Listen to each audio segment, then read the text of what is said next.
Hi, I'm Kelsey and welcome back to Kairos Cottage Garden. Today we are going to take you on our June 2020 garden tour. So we're going to start here in our sun garden, our cutting garden. We have a lot of perennials here which have bloomed in phases. We had some bearded irises here, azalea, butterfly bush, and our spider's wort looks like it's going to start to bloom. But we also had a lot of annuals planted here last year. And those annuals, we let them go to seed and they dropped their seeds, which might be what's here. This also might be weeds. Not entirely sure. We're just kind of letting it go right now, but we would be really psyched if we did end up with a bed full of zinnias that we could cut.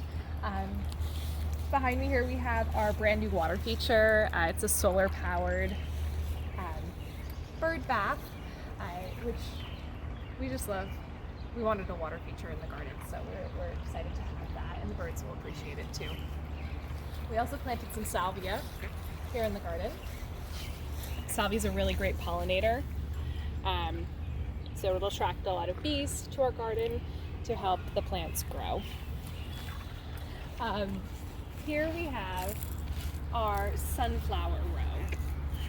It looks like a lot of plastic forks right now because that is exactly what it is. It's a lot of plastic forks. We planted sunflowers here as well, and they did all right, but not exceptionally well. And that's kind of how they're doing this year too, which is unfortunate. But we initially planted out the sunflower seeds. I didn't have any of these forks in, and the squirrels, rabbits, birds ate up all the seeds. So we started again.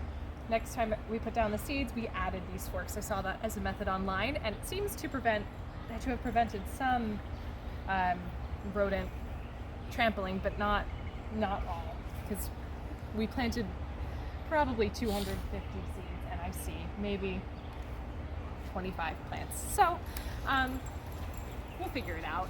And what I wasn't sure earlier if it was a weed or horseradish, it is indeed horseradish, so those are looking great. Those are perennial as well.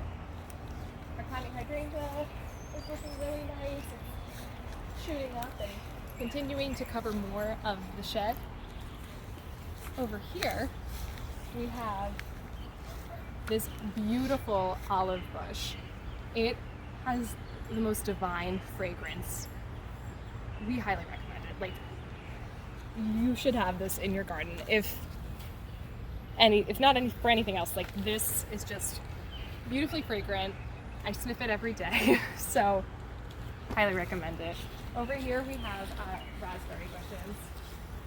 They're growing pretty well. You can see here we have some forming. Only a few, though. We have far more strawberries and blueberries than we do raspberries, but this is their first year. You can see some are forming down here. They kind of look like little fiber optic strands that then fill in with the fruit. But at the end of those strands, that's the seed. So over here we have our strawberries. We have tons of flowers popping up. We don't have any fruit that's pickable just yet, but you can see they're forming here. Kind of drooping down because their centers are getting heavy. And at the corners of this bed, we have the barrage, which is a sacrificial plant. It'll have a beautiful blue flower, but bugs will be attracted to this plant versus the strawberries. So it'll keep them safe, and then the bugs will enjoy this. And we can also harvest the leaves and the flowers and dry them so that we can create a nice herbal tea as well. So let's take a walk down here into the garden. This is the garden proper, and here is a little ladybug. We just released ladybugs into our garden. They're everywhere. We released about 1,000 or 1,500. Oh, there we go. So we'll take a walk inside.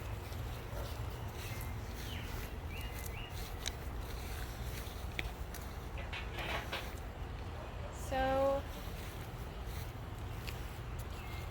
there's been a lot of growth in this part of the garden. Over here we have our bloody dock and the chrysanthemum, and we've had a few of them begin to bud, and we're picking off the flowers as they come along, and we are sticking them in the dehydrator as we go to save them for herbal remedies. Our carrots are looking really lush. So we chose to keep our tomatoes in pots this year so that they're a little more manageable. We can easily pick them and prune them. We have quite a large variety. We have 19 different types of tomatoes. This is a Cherokee purple tomato, and there's one starting to produce fruit in the back. We also have an heirloom Brandywine tomato, Sun Gold tomatoes. We have little cherries popping up. This is Moby Grape, which is incredibly tall. Some of our tomatoes were grown in the greenhouse and we brought them home. So these really tall ones were grown in the greenhouse, but some we grew from seed that we purchased, and some were grown from seed that we've saved from years past. So we've got a variety there. We also have Roma tomato. And then down here we have marigolds, which are great companion plants for your tomatoes. Peppers, variety of like heirloom sweet and Italian peppers. We have our bush beans down here, dragon's tongue bush beans, and you can see some of them are beginning to form. They're teeny tiny. Look how small. Soon they will be beautiful and striped and delicious. And then down here we have more tomatoes. Belgian Giant. This is the beefsteak, Brad's Atomic Grape, Napa Chardonnay. We have some stevia, some Egyptian walking onion, and then this is our medicinal bed. We have salvia, we have pink Sunday sage, fenugreek, dill, we have basil, more borage, and we have Tulsi basil starting to grow. We also have some Swiss chard in here. Over here we have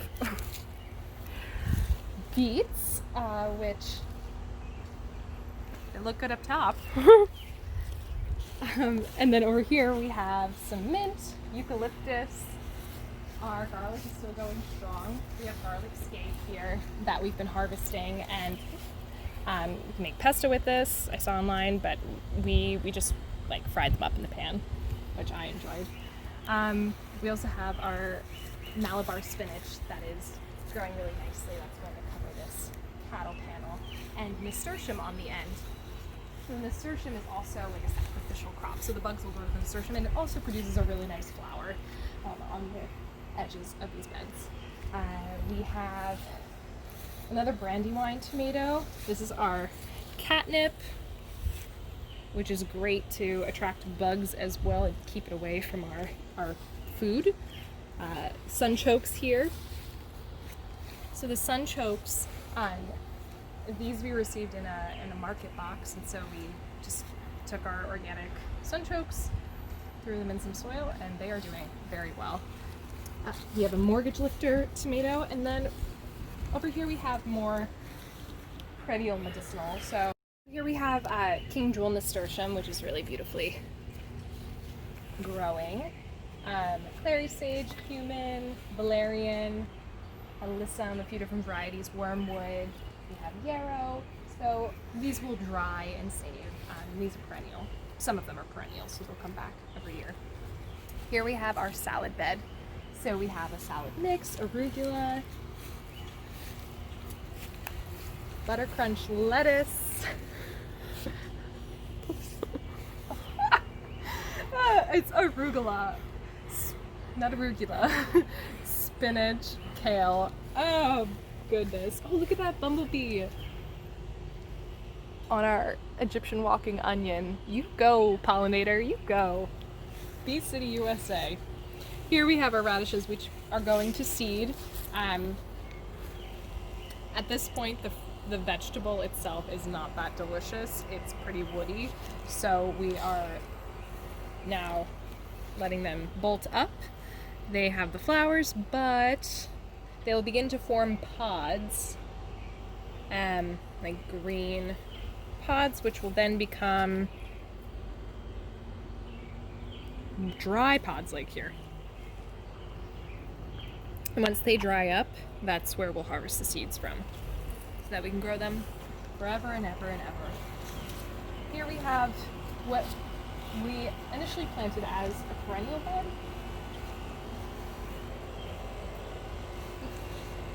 I think there might be some in there, but I think there are also a lot of weeds. We also planted some nice shade perennials. We have hellebore and 2 different varieties and a stilby. And our window boxes are looking really nice with the Super Tunia Latte Friggin' Winter, the sweet potato vine, and the Colbius. There's some more salvia. And then this is the evening primrose. I've been coming out here and collecting the blooms off, like totally clearing out the blooms every night, and they are popping back every day. So that's pretty cool. And we're in Fig Alley. Last time we did a garden tour, these were just twigs, and now they're totally lush. Great amount of foliage. Not seeing any fruit yet, but I'm confident that they will produce. This is our Cadota fig. It's a yellow fig. And then we put in this additional cow panel trellis. We had an extra and some T-posts, so we staked them into the ground, and we have watermelons growing here. They're so adorable, little babies. These began in the greenhouse, that's why they're a little bigger. And then we have a variety of different watermelons. Jade Star, Moon and Stars has a yellow flesh. We have different cantaloupe down here, like Hale's Best and Honey Rock. We did plant some eggplant, but it doesn't look like any is growing, but we do have the eggplant that started in the greenhouse. We have zucchini, and then some more zucchini that we planted down here, and nasturtium on the end, so we have a nice foliage. We also have our brown turkey fig here, and our Italian honey fig. This is our first season with them, and we're really happy with how they look. Here in our little cornfield, we have 2 different varieties. We have ambrosia sweet corn and then a blue popcorn. The popcorn will save and dry the kernels so that we can have delicious popping corn throughout the year. But then the ambrosia sweet corn will be that traditional Jersey summer corn that you look forward to. We have additional salvia here to feed pollinators. Our blueberry bushes look really nice. They're not quite ready to be picked, but they are getting there. Down here we started some potatoes. We started them late, but better late than never. So we have a variety of different potatoes that we started from seed. Some we purchased, well, they're all through from Maine Potato Lady, but some we purchased this year, and then some we saved from last year's harvest. So we'll see how they do. We can see that there are a few little sprouts in like the Lehigh potato, the Papacacho, we have French fingerling, Yukon Gold, more tomatoes over here, more Brad's Atomic Grape. That's one that we started from seed, and I really was liberal with the seeds, and so we have a lot of different starters for that. We've been sharing them as well. This, unfortunately, the Amana orange didn't make it through, so I think I'll transplant it. We have a few extra tomato stars that we'll put in there. And then a Wild Boar Farm tomato, which is very vague. We do not, Wild Boar Farm, they are the tomato farm, but we don't know what kind of tomato this is, so that'll be a fun guessing game as it grows. We have Kellogg's Breakfast tomato, Roma tomato, and then Lemon Boy tomato. This is one we started from a seed that we saved, and it looks really healthy. Then we have our pumpkin patch over here, so this is like fall festival fun. We have Winter Luxury pumpkin, which we bought that seed, but the rest of these pumpkins we saved their seeds over the years. And then we have Coxcomb as well, so that'll be really nice to harvest come fall. Now this is our fruit grove, our food forest.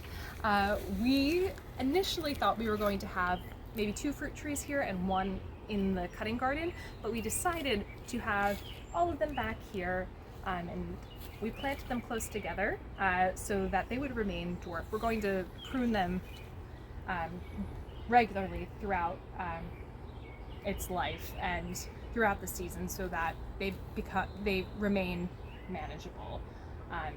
We're not looking to bring a ladder over here to harvest fruit. We want it to be easily accessible and not too large.